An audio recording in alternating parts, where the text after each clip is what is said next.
Hello all. Previous வீடியோவில் வந்து detail decorating video share பண்ணுறேன்னு போட்டிருந்தேன். இந்த வீடியோஸ் எல்லாம் வந்து குட்டி குட்டி கிளிப்பாக அட்டாச் பண்ணியிருந்தேன்.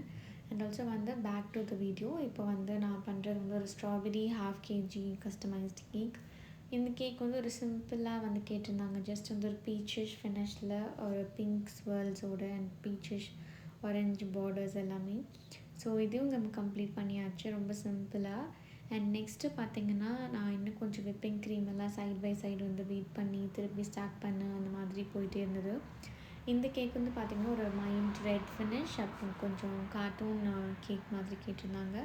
ஸோ கார்ட்டூன் கேக் அப்படின்றப்போ ஒரு ஹோல்சம் கார்ட்டூன் கேக்காக கேட்கல, ஆனால் வந்து ஒரு அந்த நம்ம பைப் பண்ணுற ஸ்வர்ல்ஸ் மட்டும் ஹைலைட் பண்ணுற மாதிரி கனாஷ் ஃபில் பண்ணி கேட்டிருந்தாங்க. அண்ட் நான் ஒரு 3 ஸ்வர்ல்ஸ் மாதிரி எல்லாமே பண்ணி கொடுத்தாச்சு.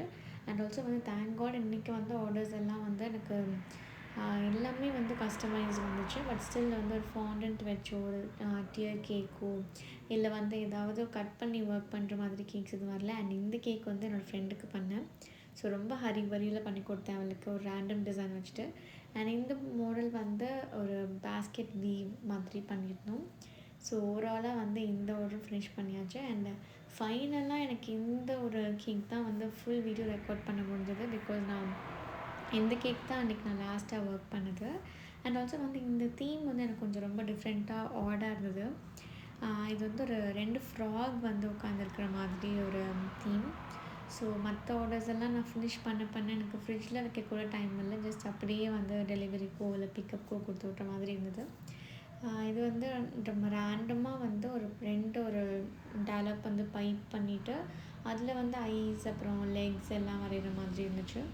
ஸோ இதுவும் வந்து நம்ம பண்ணி ஈஸியாக தான் இருந்து ஒர்க் பண்ணுறதுக்கு. பட் ஸ்டில் இந்த தீம் ஏன் அப்படின்ற மாதிரி ஒரு பெரிய கொஷின் மார்க்காக இருந்தது.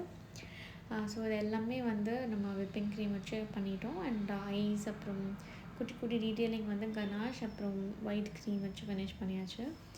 அண்ட் ஆல்சோ வந்து இப்படி பார்க்குறதுக்கு ரொம்ப பிளெயின் அண்ட் சட்டிலாக இருந்தது. அவங்ககிட்ட நான் கேட்டேன், ரொம்ப பிளெயினாக இருக்குது, ஏதாவது டீட்டெயிலிங் ஆட் பண்ணலாமா இல்லை பார்டர்ஸ் அந்த மாதிரின்னு டெக்ஸ்ட் பண்ணப்போ ஓகே நீங்கள் பார்டர் வேணால் வந்து அந்த ஃப்ராகோட சிமிலர் கலர் ஒரு ஏதாவது மேட்ச் ஆகிற மாதிரி பண்ணுங்கன்னு சொன்னாங்க. ஸோ அதே மாதிரி இந்த மைல்ட் அண்ட் டார்க் க்ரீன் வச்சுட்டு நம்ம நாசில் எதுவும் யூஸ் பண்ணாமல் ஜஸ்ட் ஒரு குட்டி குட்டி பைப்பிங் மாதிரி நம்ம பைப் பண்ணியாச்சு. ஸோ பைப் பண்ணிவிட்டு பார்க்குறப்போ வந்து ஏதோ ஒர்க் பண்ண மாதிரி இருந்துச்சு. பிகாஸ் முன்னாடி வந்து ரொம்ப பிளெயினாக வந்து ஒரு ஷார்ப் எட்ஜோடு இருந்து, பட் சில பீப்புள் வந்து அதை லைக் பண்ணுவாங்க. ஸோ அதனால நம்ம அட் டைம்ஸ் வந்து கேட்போம் லைக் நீ ஆட்-ஆன்ஸ் பண்ணணுமான்ட்டு. ஸோ இந்த மாதிரி வந்து கம்ப்ளீட் பண்ணியாச்சு. ஸோ இந்த தீம் பற்றி நீங்கள் என்ன நினைக்கிறீங்கன்னு சொல்லுங்கள். அண்ட் நம்ம கேக்கெல்லாம் எப்படி இருந்துச்சுன்னு கண்டிப்பாக கமெண்ட்டில் ஷேர் பண்ணுங்கள். Thank you all.